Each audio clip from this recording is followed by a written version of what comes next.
आणि नितीन वैद्य. नितीनजी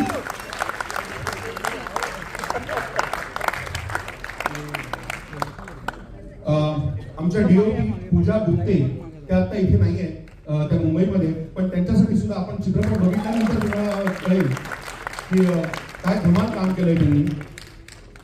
येस. आणि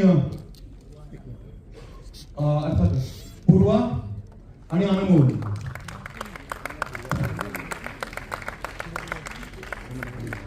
आपल्या सगळ्यांना माहिती आहे अनमोल साऊंड डिझायनर आहे. आमच्या सिनेमाचं साऊंड डिझायनिंग त्यांनी केलंय आणि पूर्वानी संपूर्ण पब्लिसिटी. सगळे पण आता मला